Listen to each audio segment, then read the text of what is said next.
Thank you very much, Mr. President. Ladies and gentlemen, good evening. Assalamu alaikum. Lovely to see you all here tonight. We are having a very entertaining night, are we not, with some very interesting things being said from the other side of the house tonight. Let me begin by saying, as a Muslim, as a representative of Islam, I would consider myself an ambassador for Islam, a believer in Islam, a follower of Islam and its Prophet. So, in that capacity, let me begin by apologizing to Anne-Marie for the Bali bombings. I apologize for the role of my religion and me and my people, for the killing of Theo van Gogh, for 7/7. Yes, that was all of us. That was Islam, that was Muslims, that was the Quran. I mean, astonishing claims to make in the very first speech tonight, on a day like today, where the Conservative Prime Minister of the United Kingdom is having to come out and point out that these kind of views are anathema. And I believe you're trying to stand for the Labour Party to become an MP in Brighton. If you do, and you make these comments, I'm guessing you'll have the whip withdrawn from you, but then again, UKIP's on the rise, they'll take you, the BNP, they might have something to say about your views. This is what Mehdi Hassan always does. By the way, just on a factual point, since we heard a lot about the second speaker, about how backward we Muslims all are, on a factual point, you said that Islam was born in Saudi Arabia. Islam was born in 610 AD. Saudi Arabia was born in 1932 AD. So you were only 1,322 years off. Not bad? Not bad start there. Talking of maths, by the way, a man named Al-Khwarizmi was one of the greatest mathematicians of all time, a Muslim, worked in the golden age of Islam. He's the guy who came up with not just algebra, but algorithms. Without algorithms, you wouldn't have laptops. Without laptops, Daniel Johnson tonight wouldn't have been able to print out his speech in which he came to berate us Muslims for holding back the advance and intellectual achievements of the West, which all happened without any contribution from anyone else other than the Judeo-Christian people of Europe. In fact, Daniel David Levering, the author of the Pulitzer Prize-winning historian and author of The Golden Crucible, points out that there would be no Renaissance, there would be no Reformation in Europe without the role played by Ibn Sina and Ibn Rushd and some of the great Muslim theologians, philosophers, scientists in bringing Greek texts to Europe. As for this being our university, I will leave that to the imagination as to who is our and who is there. I studied here too.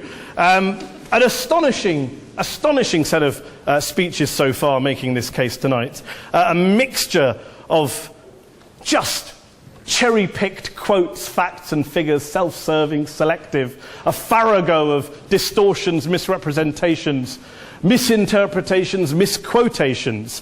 Daniel talked about my article in the New Statesman, which got me a lot of flack, where I talked about the anti-Semitism that is prevalent in some parts of the Muslim community, which indeed it is. Of course, I didn't say in that piece that it was caused by the religion of Islam. In fact, modern anti-Semitism in the Middle East was imported from, finish the sentence, Christian, Judeo-Christian Europe, where I believe some certainly bad things happened to the Jewish people. In fact, Tom Friedman, Jewish-American columnist in the New York Times, told me in this very chamber last week that he believed, had Muslims been running Europe in the 1940s, 6 million extra Jews would still be alive today. So I'm not going to take lessons in anti-Semitism from someone who's here to defend the Judeo-Christian values of a continent that murdered 6 million Jews. Moving swiftly on. Yes. Absolutely. Well, I'm about to make that point. No, I'm about to make that point. You're right. I agree with you 110%. That is my point. I don't think Europe is evil or bad. I'm a very proud European. I don't want to judge Europe on that basis, but if we're going to play this gutter game where we pull out the Bali bombing and we pull out examples of anti-Semitism in the Islamic community, then of course I'm going to come back and say, well, hold on. I mean, look, let's be very clear. Daniel here was a last-minute replacement for Douglas Murray, who had to pull out. And Douglas and I have a well-documented differences, but to be fair to Douglas, as to be fair to Anne-Marie and to Peter, atheists. Atheists see all religions as evil, violent, threatening. What the problem I have with Daniel's speech is that Daniel comes here to run this robust defense of Christianity, forgetting that his fellow Christians, people who said they were acting in the name of Jesus, gave us the Crusades, the Spanish Inquisition, the anti-Jewish pogroms, European colonialism in Africa and Asia, the Lord's Resistance Army in Uganda, not to mention countless arson and bomb attacks on abortion clinics in the United States of America to this very day. I would like a little bit of humility from Daniel first before he begins lecturing other communities and other faiths on violence, terror and intolerance. But, no thank you. Some water. But I would say this, to address the gentleman's very valid point here, I'm not going to play that game. I don't actually believe that Christianity is a religion of violence and hate because of what the LRA does in Uganda or what Crusaders did to Jews and Muslims in Jerusalem when they took back the city in the 12th or 13th or whatever century it was. I believe that Christianity, like Islam, like pretty much every mainstream religion, is based on love and compassion and faith. I do follow a religion in which 113 out of the 114 chapters of the Quran begins by introducing the God of Islam as a God of mercy and compassion. I would not have it any other way. I don't follow a religion which introduces my God to me as a God of war, as some kind of Greek God of wrath, as a God of hate and injustice. Not at all. As Adam pointed out, you go through the Quran and you see the mercy and the love and the justice. And yes, you have verses that refer to warfare and violence. Of course it does. This is not a motion about pacifism. I'm not here to argue that Islam is a pacifistic faith. It is not. Islam allows military action, violence in certain limited contexts. And yes, a minority of Muslims do take it out of that context. But is it religious? We talked about Woolwich. Daniel and Anne-Marie have suggested that it's definitely religion that's behind all of this. Well, actually, what I find so amusing tonight is we're having a debate about Islam. And the opposition tonight have come forward. We have a graduate in law, a graduate in modern history, a graduate in chemistry. And, you know, I admire all of their intellects and their abilities, but we don't have anyone who's actually an expert on Islam, a scholar of Islam, a historian of Islam, a speaker of Arabic, even a terrorism expert or a security expert or a pollster, let alone to talk about what Muslims believe or think. Instead, we have people coming here, putting forward these views, putting forward these sweeping opinions. Listen to Professor Robert Pape of the University of Chicago, one of America's leading terrorism experts, who, unlike our esteemed opposition tonight, studied every single case of suicide terrorism between 1980 and 2005, 315 cases in total. And he concluded, and I quote, "There is little connection between suicide terrorism and Islamic fundamentalism or any of the world's religions. Rather, what nearly all suicide terrorist attacks have in common is a specific secular and strategic goal to compel modern democracies to withdraw military forces from territory that the terrorists consider to be their homeland." And the irony is, when we talk about terrorism, the irony is that the opposition and the Muslim terrorists, the Al-Qaeda types, actually have one thing in common. Because they both believe that Islam is a warlike, violent religion. They both agree on that. They have everything in common. Osama bin Laden would be nodding along to everything he's heard tonight from the opposition side. He agrees with them. The problem is that mainstream Muslims don't. The majority of Muslims around the world don't.